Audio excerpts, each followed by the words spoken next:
পণ্য বিক্রি নিয়ে আমাদের উদ্যোক্তাদের চিন্তার শেষ নেই। কিভাবে পণ্য বিক্রি বাড়ানো যায়, কি কি পদ্ধতি অবলম্বন করলে পণ্য বেশি বিক্রি হবে। কিন্তু আমরা বেসিক জায়গাটাতে বোধহয় অনেক সময় ভুল করে ফেলি পণ্যের ব্যাপারে বা সেবার ব্যাপারে। সো আমি আজকে আপনাদেরকে 5টা বিষয়ের কথা বলবো, যে 5টা বিষয় যদি ঠিক থাকে আপনার পণ্য বিক্রি হবেই। আপনার পণ্য বিক্রি নিয়ে কোনো চিন্তা করতে হবে না, এটা তুড়ি মেরে বিক্রি হবে 5টা বিষয় যদি আপনি সঠিক রাখতে পারেন আপনার পণ্য বা সেবার ক্ষেত্রে। 1 নাম্বার, সেটা হচ্ছে পণ্যের মান। আপনার পণ্যের মান হতে হবে অসাধারণ, মানে সেখানে পণ্যের মান নিয়ে কোনো কম্প্রোমাইজ করা যাবে না। এখন কেউ যদি পণ্যের মান ঠিক না রাখে, তিনি হয়তো একবার বিক্রি করতে পারবেন, কিন্তু চিরতরে কাস্টমার হারাবেন। ওই কাস্টমার আর দ্বিতীয়বার কোনোদিন ওনা থেকে কিনবেন না, উনি রিপিট কাস্টমার কোনোদিন পাবেন না, রেফারেন্স কাস্টমার পাবেন না। সো পণ্যের মান খুব গুরুত্বপূর্ণ। আমরা অনেক সময় পণ্যের মানটা ঠিক রাখতে না পেরে বা প্রতিযোগিতামূলক যদি না করতে পারেন পণ্যের মানটা, তাহলে আপনি বাজারে টিকতে পারবেন না। একদিনের জন্য তো ব্যবসা করতে আসেনটাই। সো মান হচ্ছে 1 নাম্বার, যেটা আপনাকে বারবার বিক্রিতে সাহায্য করবে। একবার যদি কেউ ভালো বলে আপনার পণ্যকে, সে বারবার আপনার থেকে কিনবে এবং সে অন্যকেও বলবে, যেটা রেফারেন্স তৈরি হবে যে তার থেকে কিনতে পারো, তাদের পণ্য খুব ভালো। 2 নম্বর হচ্ছে পণ্যের মূল্য। পণ্যের মূল্যটাও সঠিক এবং প্রতিযোগিতামূলক হওয়া খুবই জরুরি।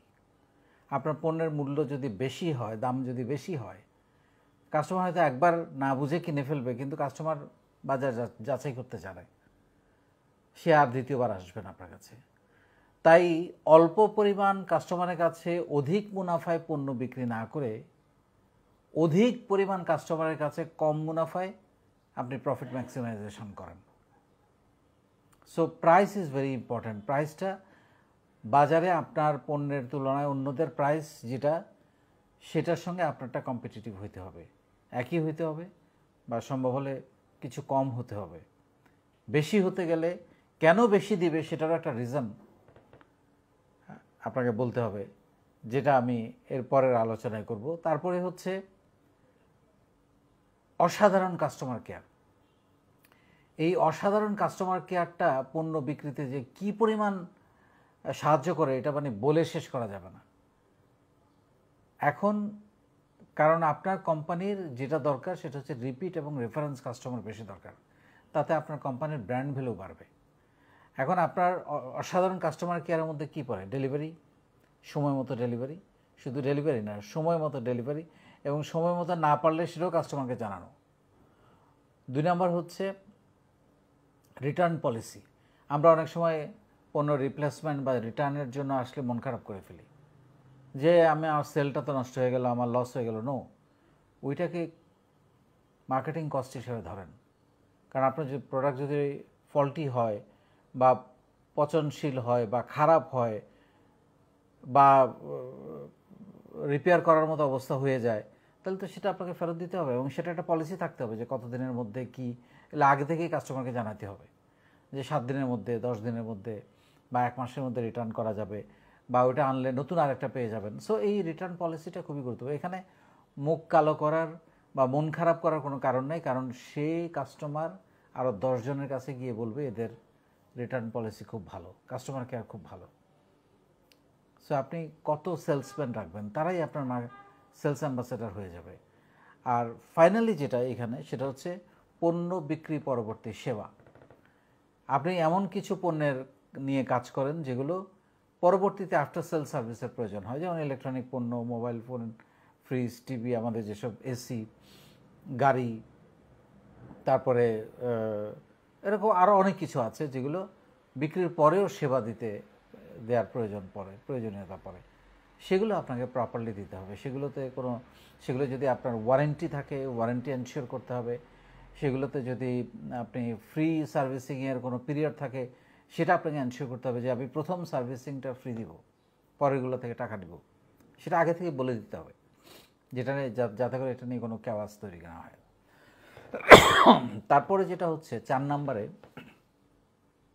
Unique selling point, USP.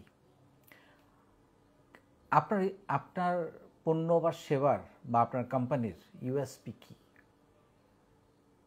কেন মানুষ আপনার থেকে পণ্য কিনবে, এই প্রশ্নের উত্তর খুঁজতে হবে।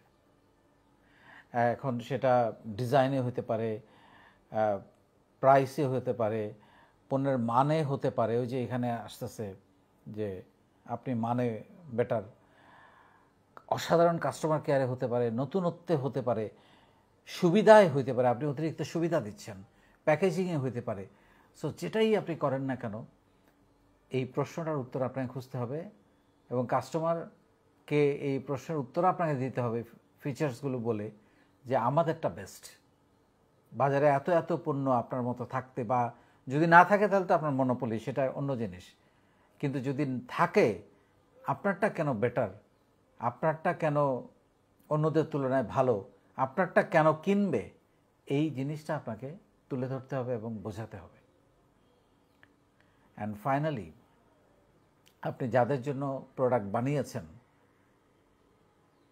বা সেবা তৈরি করেছেন, যাদের জন্য, যাদেরকে আপনি সেবা দিতে চান, সেই আপনার কাস্টমার টার্গেট গ্রুপ যারা, তাদেরকে আপনার পণ্য বা সেবা সম্পর্কে জানানো।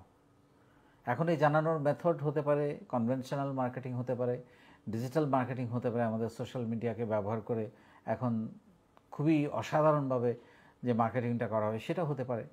কিন্তু আপনাকে সেটা জানাতে হবে, মানে মার্কেটিংটা প্রপারলি করতে হবে। কারণ আপনি যাদের জন্য পণ্য বানিয়েছেন তারা যদি নাই জানে আপনি কি বানিয়েছেন, তাহলে আপনার পণ্য সেল হবে কোথা থেকে? তাদেরকে তো আগে অ্যাওয়্যার করতে হবে, এবং তাদেরকে যখনই আপনি জানাবেন তখন দেখবেন যে আপনার লিড তৈরি হবে। কারণ এর মধ্যে আপনার আরও যে বিষয়গুলো, পণ্যের মান, পণ্যের দাম, অসাধারণ কাস্টমার কেয়ার এবং ইউনিক সেলিং পয়েন্ট ইউএসপি, এই চারটা তো আগে আপনি ঠিক করে ফেলেছেন। সো এই চারটা তো আপনার বেস্ট, তাইলে ওই চারটাকে সংমিশ্রণ করে এখন আপনাকে কাস্টমারকে জানাতে হবে। আপনি দেখবেন বিক্রি নিয়ে আপনাকে চিন্তা করতে হবে না, বিক্রি হবেই।